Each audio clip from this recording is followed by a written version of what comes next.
نحمده ونصلي ونسلم على رسوله الكريم اما بعد فاعوذ بالله من الشيطان الرجيم بسم الله الرحمن الرحيم هل أتى على الإنسان حين من الدهر لم يكن شيئا مذكورا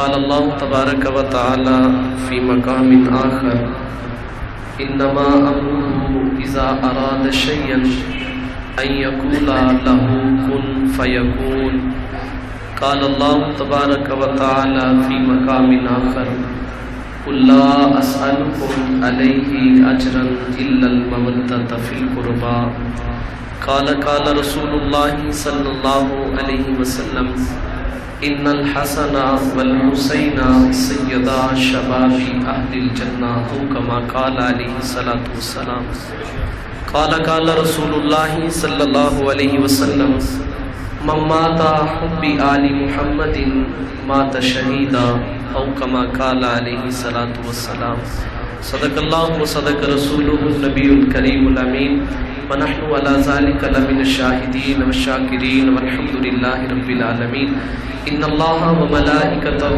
يصلون على النبي يا ايها الذين امنوا صلوا عليه وسلموا تسليما الصلاة والسلام عليك وعلى آلك واصحابك يا سيدي يا نبي الله الصلاة والسلام عليك يا سيدي يا رحمة للعالمين وعلى آلك واصحابك يا سيدي يا راحة العاشقين اللہ تبارک و تعالیٰ کی حمد و ثنا آقا انعامدار مدنی تاجدار حبیب خدا اشرف انبیاء احمد مجتبیٰ آقا محمد مصطفیٰ صلی اللہ تعالی علیہ وآلہ وصحبہ وبارک وسلم آپ کی بلند و بالا عرفہ و اعلیٰ بارگاہ ناز میں ہدیہ درود و سلام پیش عرض کرنے کے بعد نہایت ہی واجب الاحترام قابل صد احترام معزز و محتشم سامعین و حاضرین السلام علیکم ورحمۃ اللہ وبرکاتہ۔ الحمدللہ آج 10 محرم الحرام ہے اور یہ عظیم الشان محفل ذکر امام حسین رضی اللہ تعالیٰ عنہ کے یاد سے معصوم ہے، جس کی صدارت عالم نبیل فاضل جلیل عظیم مذہبی و مسلکی سکالر حضرت علامہ مولانا حافظ محمد رضوان مجدی صاحب آپ فرما رہے ہیں، جس میں میں اور آپ ہم سب حضرات بھی شامل ہیں۔ اللہ سے دعا ہے خالق کائنات ہم سب کا مل بیٹھنا اپنی پاک بارگاہ میں قبول فرمائے، ہمارے لیے ذریعہ نجات اور ذریعہ بخشش بنائے۔ میں نے جو الفاظ تلاوت کیے مختصراً بس 2-4 جملے عرض کر کے ایک دو بات حضرت امام حسین رضی اللہ تعالیٰ عنہ کے حوالے سے کر کے پھر انشاءاللہ ہم دعا کی طرف بڑھتے ہیں۔ اللہ تعالیٰ نے ارشاد فرمایا هل أتى على الإنسان حين من الدهر لم يكن شيئا مذكورا، فرمایا کہ انسان پر ایک ایسا بھی وقت گزرا ہے جب یہ کوئی قابل ذکر چیز نہ تھا۔ اب کوئی ضرورت نہیں کہ آپ سبحان اللہ کہیں، ماشاء اللہ کہیں، یا آپ ہاتھوں کو بلند کریں یا ہاتھ لہرائیں، صرف عرض یہ ہے کہ توجہ سے بات کو سماعت کریں، جو چیز اچھی لگے وہ ضرور اس پہ سبحان اللہ کہیں، لیکن مقصد ہے کہ توجہ کے ساتھ بات کو سنا جائے۔ اللہ نے ارشاد فرمایا کہ انسان پر ایک ایسا بھی وقت گزرا ہے جب یہ کوئی قابل ذکر چیز نہ تھا۔ اب اس سے مراد اکثر مفسرین اکرام نے عدم محض کو لیا ہے کہ یہ تب کی بات ہے جب کچھ بھی نہ تھا، حالانکہ اگر ان لفظوں پہ غور کریں تو مفہوم کچھ اور سمجھ میں آتا ہے، چونکہ اللہ فرما رہا ہے حل عطا علی الانسان، انسان پر ایک ایسا وقت گزرا ہے۔ اگر کچھ بھی نہ تھا تو پھر انسان بھی نہیں ہونا چاہیے تھا، تو لفظوں میں ذکر ہے کہ انسان تھا، اس پر وقت بھی گزرا ہے، لیکن انسان تھا لم یکن شیئا مذکورا، قابل ذکر چیز نہ تھا۔ اس کے ساتھ ایک اور آیت کو اگر ملائیں تو اس کا مفہوم مزید واضح ہوگا۔ اللہ نے ارشاد فرمایا انما امرہ اذا اراد شیئا ان یقول لہ کن فیکون، فرمایا کہ اس کا عمل تو فقط اتنا ہے. آپ میری طرف دیکھیں, آپ میری طرف توجہ رکھیں. اللہ نے فرمایا کہ اس کا عمل تو فقط اتنا ہے جب وہ کسی چیز کا ارادہ کرتا ہے ان یقول لہو, تو اس کو کہتا ہے کن, ہو جا, فیکون, بس وہ ہو جاتی ہے. اب آج تک ہم نے یہ بات سنی کہ کن سے پہلے کچھ نہیں تھا. کن کہا زمین ہوئی, کن کہا آسمان بنے, کن کہا سورج بنا, کن کہا چاند بنا, چاند ستارے سورج سیارے سب کچھ کن کے بعد بنا. لیکن ان لفظوں پہ غور کریں تو پتہ چلتا ہے کہ کن سے پہلے بھی کچھ تھا. کن سے پہلے بھی کچھ تھا. وہ کیا تھا؟ انہی لفظوں کو جب واضح کریں گے تو پتہ چلے گا وہ کن سے پہلے کیا تھا. اب ایک ایک لفظ پہ غور کرتے ہیں. فرمایا انما امرہ اذا اراد, اس کا امر تو فقط اتنا ہے کہ جب وہ ارادہ کرتا ہے. کیا کرتا ہے؟ ارادہ کرتا ہے. ارادہ کرنا اس کا مطلب ہے کوئی چیز چاہنا, یعنی کسی چیز کو جب بندہ چاہتا ہے تو پھر اس کا ارادہ کرتا ہے.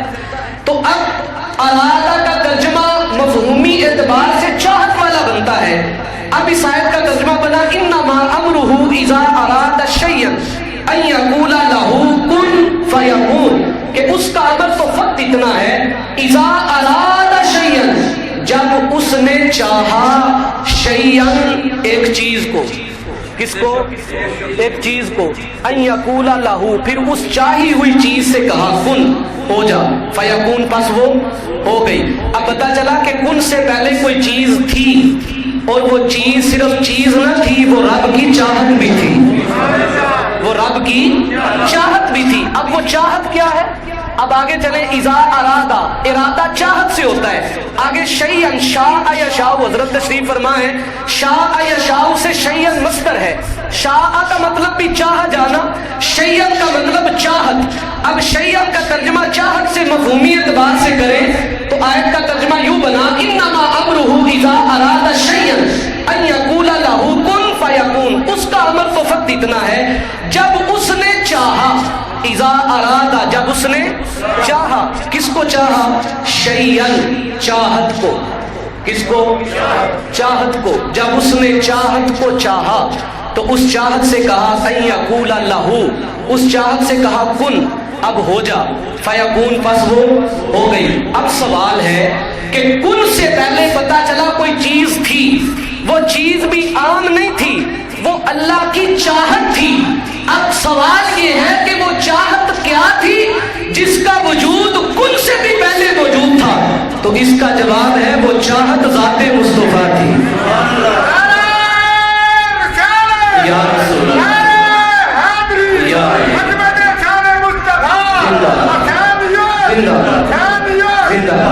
وہ چاہت ذات مصطفیٰ تھی. اب کوئی کہے جذبات کی بات ہے, اس کے بارے میں دلائل کیا ہے, حقیقت کیا ہے؟ تو میں کہتا ہوں آقا کی فرامین اور حضور کی احادیث موجود ہے.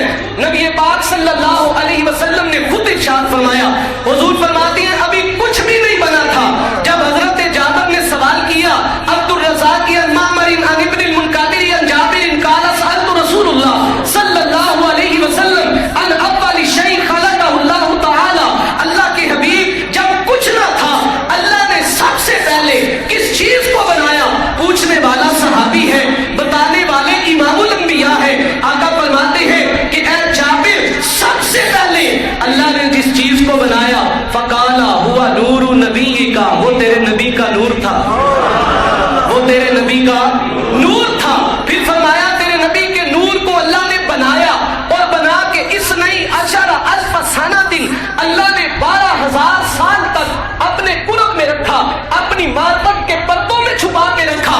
اب اس آیت پہ غور کریں, اس حدیث پاک کے مفہوم کو سامنے رکھ کے تو بات واضح ہوتی ہے. اللہ بتا رہے انما امرہ اذا اراد شیئا ان یقول لہ کن فیکون. فرمایا کہ اس کا عمل تو فقط اتنا ہے جب اس نے چاہا شیئا, اپنی چاہت مصطفیٰ کو, ان یقول لہ, جو پردوں میں چھپی ہوئی تھی, جو نور مصطفیٰ 12,000 سال تک اللہ کے پردوں میں چھپا رہا, اس نے اس نور مصطفیٰ سے کہا ان یقول لہ, اس سے کہا کن, اب ہو جا, فیکون, بس وہ ہو گیا. پھر کیسے ہوا؟ حضور فرماتے ہیں کہ اللہ پاک نے مجھ سے فرمایا لولاک لما خلقت الافلاک لولاک لما خلقت السماء لولاک لما خلقت الشمس لولاک لما خلقت القمر۔ اے پیارے حبیب، اگر تجھے پیدا نہ کرتا نہ زمین ہوتی، نہ سما ہوتے، نہ مکی ہوتے، نہ مکا ہوتے، نہ اشجار و انہار ہوتے، نہ نباتات و بحر و بر ہوتے، نہ جمادات و حیوانات ہوتے، نہ لیل و نہار، نہ باد و بہار، نہ بلگ و ثمر، نہ بحر و بر، نہ خشک و تر، نہ شمس و قمر، نہ بلبل ہوتا، نہ بلبل کی چہک ہوتی، نہ پھول ہوتے، نہ پھولوں میں مہک ہوتی، نہ سورج ہوتا، نہ سورج کی چمک ہوتی، لولاک لما اظہرت ربوبیہ۔ اے پیارے حبیب، اگر تجھے پیدا کرنا مقصود نہ ہوتا، میں اپنا رب ہونا بھی ظاہر نہ کرتا۔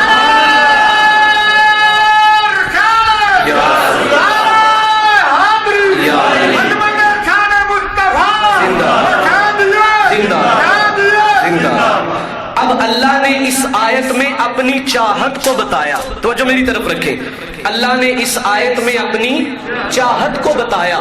اللہ نے کہا کہ اے انسان، میری چاہت ذات مصطفیٰ ہے، اگر تو نے میرے تک پہنچنا ہے تو تجھے میری چاہت کو چاہنا ہوگا، میری چاہت سے پیار کرنا ہوگا، میری چاہت سے محبت کرنی ہوگی۔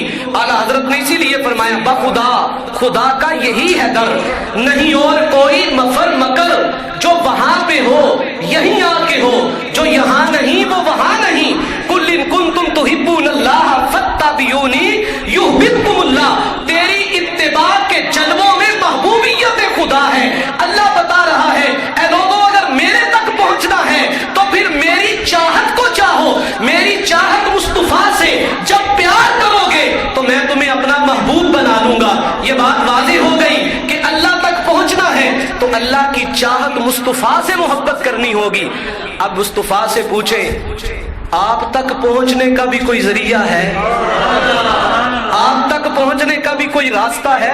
یہ تو پتا چلا کہ اللہ تک پہنچنے کے لیے آپ کی چاہت ضروری ہے، آپ کی محبت ضروری ہے، آپ کا چاہا جانا ضروری ہے۔ اب یہ بتائیں اگر آپ تک کسی نے پہنچنا ہو تو اس کا ذریعہ کیا ہے؟ وہ کس تک پہنچے تو آپ تک پہنچے گا۔ اب میرے حبیب فرماتے ہیں من احب حسینا فقد احبنی ومن احبنی فقد احب اللہ ومن احب اللہ فادخلہ اللہ الجنہ۔ فرمایا ہاں میری بھی ایک چاہت ہے، جس نے اس کو چاہا اس نے مجھے چاہا، پھر جس نے مجھے چاہا وہ خدا کا محبوب بنا، جو خدا کا محبوب بنا وہ جنت میں جائے گا۔ مصطفیٰ وہ آپ کی چاہت کون ہے؟ فرمایا حسین میری چاہت ہے۔ فأحب حسینا، جس نے حسین سے محبت کی اس نے مجھ سے محبت کی، اور جس نے مجھ سے محبت کی اس نے اللہ سے محبت کی۔ میں نے جمعہ میں وہ حدیث پاک عرض کی تھی کہ آقا علیہ الصلوۃ والسلام نے جب حضرت سیدنا علی المرتضیٰ رضی اللہ تعالیٰ عنہ کا ہاتھ تھاما غدیر خم کے موقع پہ، تو حضور علیہ الصلوۃ والسلام نے فرمایا من کنت مولا فہذا علی مولا۔ اس سے پہلے 3 سوال میرے نبی پاک صلی اللہ علیہ وسلم نے فرمائے۔ صحابہ کی جماعت میں سے جلسہ گاہ غدیر خم ہے، ممبر حضور کا لگا، ظہر کے بعد کا وقت ہے، اور آقا ممبر پہ جلوہ فراز ہوئے، 1,24,000 کم و بیش صحابہ حضور کے سامعین ہیں۔ میرے نبی ان سے مخاطب ہو کے فرما رہے ہیں، فرماتے ہیں کہ فَهَلْ عَصَيْتُمْ أَتَعْلَمُونَ أَنِّي أَوْلَىٰ بِأَنفُسِكُمْ۔ اے میرے صحابہ بتاؤ کیا تم جانتے ہو اس بات کو کہ میں محمد تمہاری جانوں سے بھی زیادہ قریب ہوں؟ صحابہ کے مجمع نے عرض کیا قالوا بلی یا رسول اللہ، اللہ کے حبیب ہم گواہی دیتے ہیں۔ دوسری دفعہ پوچھا اللہ کے حبیب گواہی دیتے ہیں۔ تیسری دفعہ پوچھا اللہ کے حبیب گواہی دیتے ہیں۔ اب میرے نبی نے 3 دفعہ جب یہ پوچھ لیا پھر حضرت علی کو بلایا، ہاتھ تھاما، ہوا میں لہرایا اور بلند کر کے کہا اب سنو من کنت مولاہ فہذا علی مولا۔ اب جس کا میں محمد مولا ہوں اس کا علی مولا، اس کا علی مولا۔ ہم رافضی نہیں ہیں، نام خارجی ہیں، ہم حضرت علی کی وہ شان بیان کرتے ہیں۔ میرے نبی نے فرمایا تھا تیری محبت میں حد سے بڑھیں گے وہ بھی جہنم میں جائیں گے، تجھ سے بغض رکھیں گے وہ بھی جہنم میں جائیں گے۔ ہم نہ رافضی ہیں نہ خارجی ہیں، ہم حد سے نہیں بڑھتے، ہم کم بھی نہیں کرتے، ہم حضرت علی کی وہ شان بیان کرتے ہیں جو نبی پاک صلی اللہ علیہ وسلم کی مبارک زبان سے نکلی ہے۔ حضور نے ہاتھ لہرا کے صحابہ کے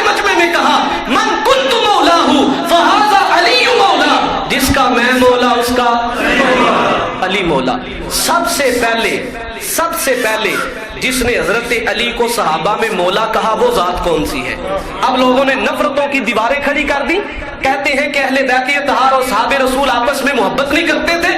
میں کہتا ہوں جتنی روایات اٹھاؤ اہل بیت کی شان میں وہ ساری، کوئی حضرت صدیق اکبر سے مروی ہے، کوئی عمر فاروق سے مروی ہے، کوئی عثمان غنی سے مروی ہے، اور جتنی اہل بیت اطہار کی شان میں مرویات روایات ہیں ان کو روایت صحابہ کرتے ہیں، جو صحابہ کی شان میں ہے ان کو روایت اہل بیت کرتے ہیں، اہل بیت اطہار کرتے ہیں۔ سب سے پہلے حضرت عمر، میں نے بڑی تفصیل سے عرض کیا تھا، حضرت عمر اٹھے اور حضرت عمر نے حضرت علی سے کہا یا ابن ابی طالب، اے ابو طالب کے بیٹے۔ اس اعلان کے بعد حضرت عمر کہتے ہیں یا ابن ابی طالب، اے ابو طالب کے بیٹے، امسیتا واصبحتا کل مؤمن و مؤمنۃ مولایا، اے ابو طالب کے بیٹے اب قیامت کی صبح تک تو ہر مومن مرد و عورت کے لیے مولا بن چکا ہے، مولا بن چکا ہے۔ حضرت عمر سے پوچھا صحابہ نے، فرمایا کہ آپ حضرت علی کو امتیازی حیثیت کیوں دیتے ہیں؟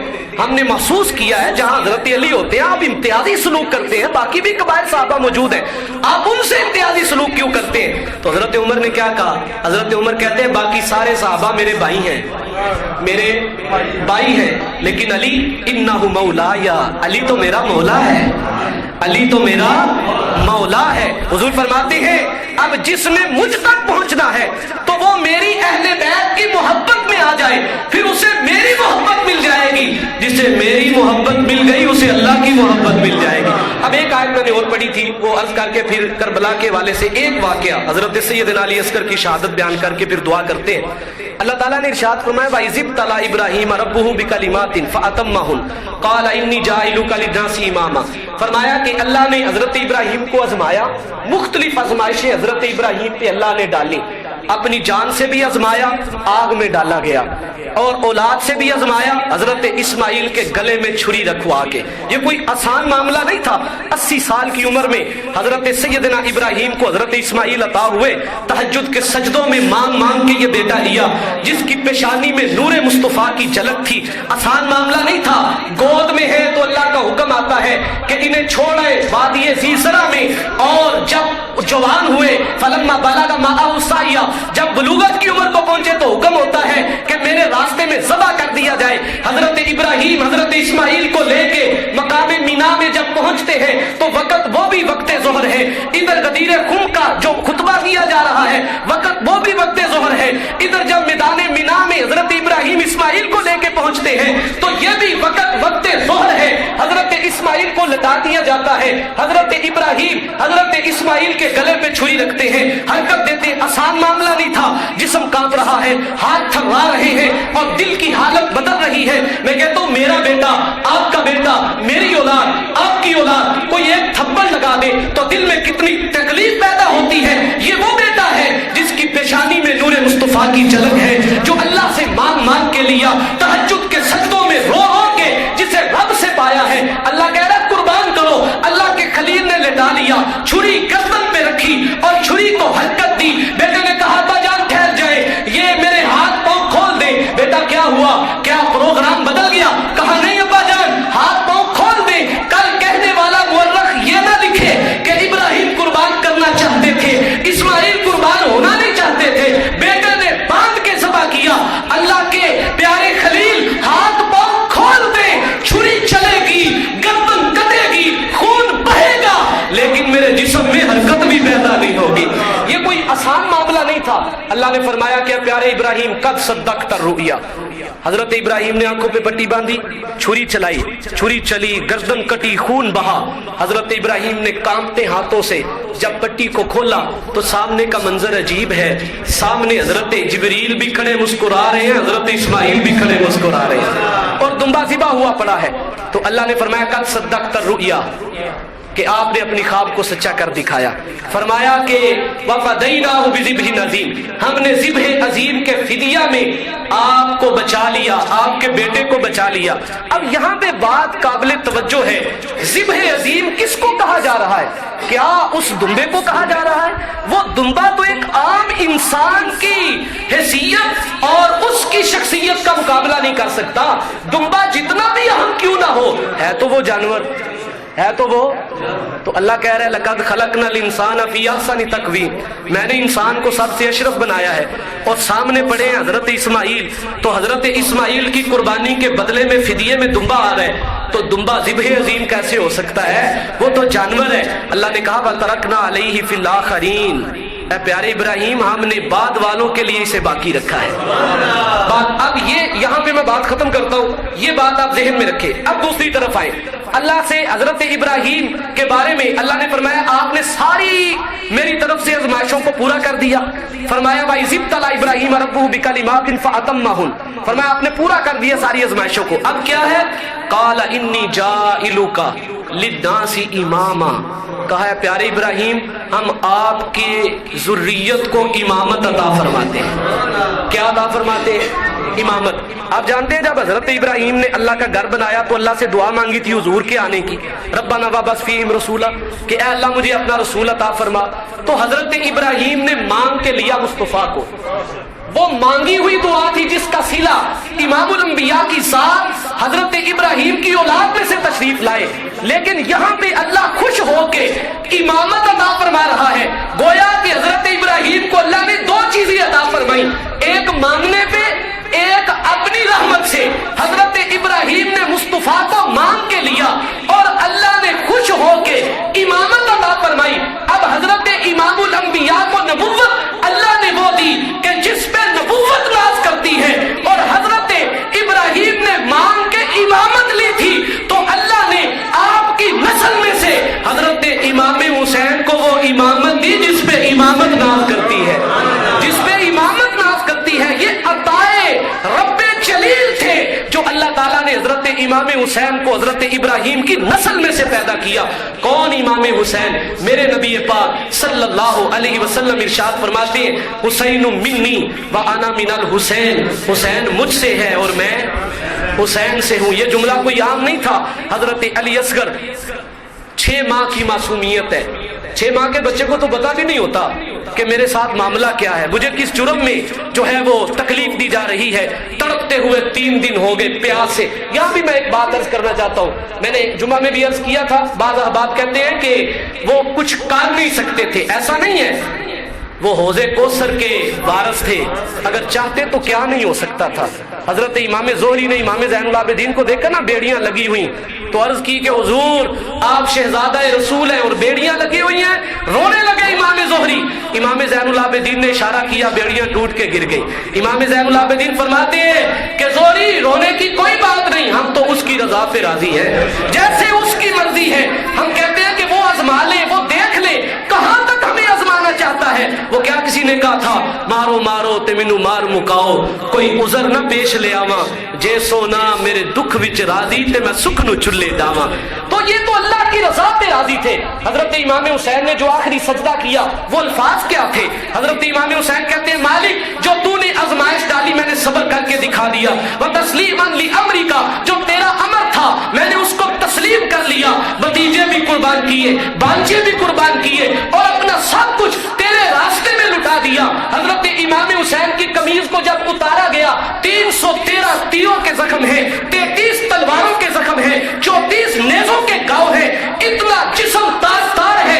امام حسین آخری سجدے میں عرض کیا کر رہے ہیں؟ مالک میں نے سب کچھ لٹا دیا.